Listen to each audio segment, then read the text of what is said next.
अब हम लोग जल्दी से मेरी कहानी की ओर। कहते हैं कुछ कहानियां बनती खत्म होने के लिए हैं। हाँ, ये सच है कि हम अलग हो चुके हैं। मैं उनसे अलग हो पाई हूं या नहीं, ये इस कहानी की गहराई है। मैं मानती हूँ कि सितंबर का महीना मेरी जिंदगी का बहुत ही खास महीना है। मैं पहली बार उनसे सितंबर के महीने में मिली। मेरे जीवन में इतने रंग भरे हुए हैं कि ऐसा लगने लगा कि ये मेरी ही जिंदगी है या नहीं, मुझे यकीन ही नहीं हो रहा था। घर, परिवार, दोस्त, काम काज सब कुछ एक तरफ, फिर भी उनका वाला हिस्सा फिर भी बाहर। खैर, सितंबर ने हमें मिलाया और हमें अलग भी कर दिया। हर बार की तरह 11 सितंबर की उस रात को वो मुझे रेलवे स्टेशन पर छोड़ने आए थे। फर्क बस इतना था, इस बार हमारी आंखों में कुछ अलग था, एक डर था। हम दोनों जानते थे कि जो खास हम दोनों के बीच था वो हमेशा के लिए खत्म होने वाला था। उन्होंने मेरा सामान मेरे सीट के नीचे रखा और क्योंकि ट्रेन के खुलने में अभी 10 मिनट थे तो वो मेरी सामने वाली सीट पर जाकर बैठ गए। इतने सालों में पहली बार हमेशा हंसते खिलखिलाते हुए चेहरे को मैंने भाव विहीन देखा था। मुझे याद है मैंने उनसे कहा था, मेरा मन इस बात को मानने के लिए तैयार नहीं है कि हम अलग हो रहे हैं।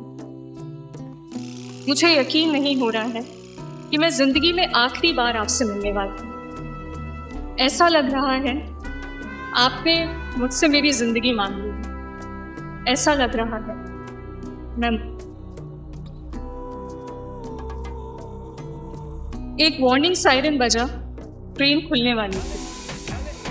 अब सिर्फ 5 मिनट बचे थे और ये 5 मिनट मेरे जीवन के आखिरी 5 मिनट थे उनके साथ।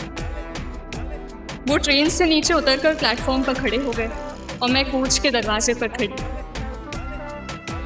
मैं रो रही थी और वो मुझे समझाने की हर संभव कोशिश कर रहे थे। उन्होंने मुझसे कहा था, इस मुश्किल समय में हम दोनों में से किसी एक का मजबूत होना बहुत जरूरी है। मैं वो मजबूत इंसान हूँ और तुम्हें भी स्ट्रांग रहना है। पर जब मैं नहीं मानी तो उन्होंने झिंझलाकर मुझसे एक सवाल पूछा, आखिर तुम चाहती क्या हो?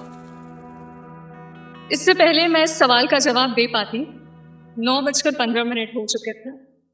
ट्रेन धीरे धीरे आगे बढ़ रही थी। प्लेटफॉर्म और प्लेटफॉर्म पे खड़ा हुआ शख्स मुझसे दूर जा रहा था। जो दृश्य मुझे दिख रहा था वो अब धुंधला पड़ा। अब मेरे पास उनकी बहुत सारी खूबसूरत यादें हैं, उनकी किस्से कहानियां हैं और वो एक सवाल है जो उन्होंने मुझसे पूछा था जिसका जवाब मैं उन्हें नहीं दे पाई थी।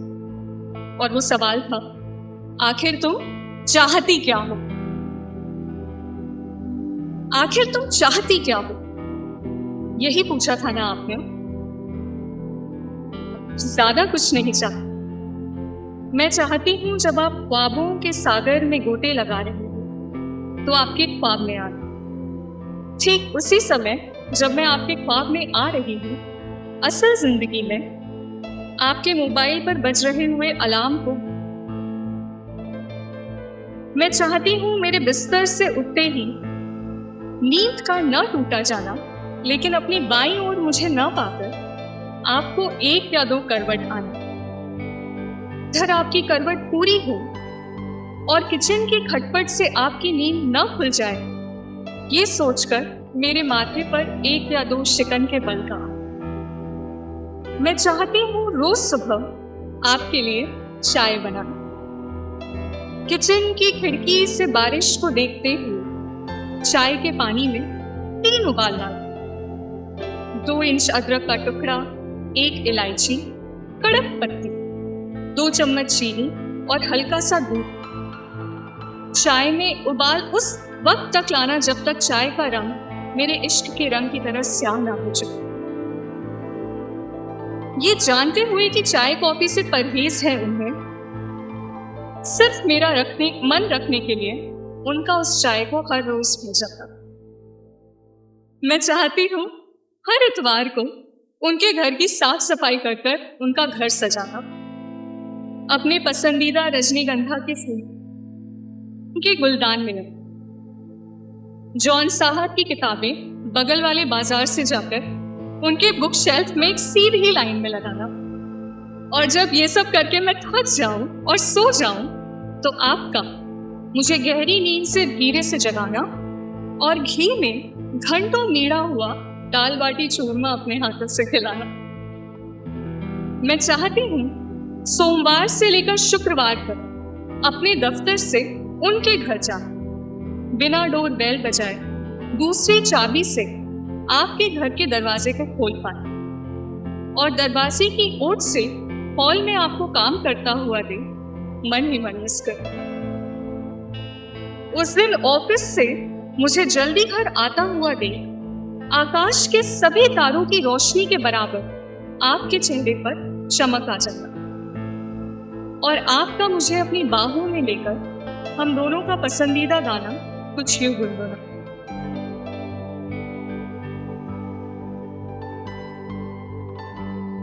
चंबा कितने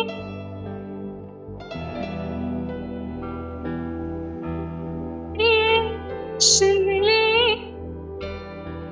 चंबा कितने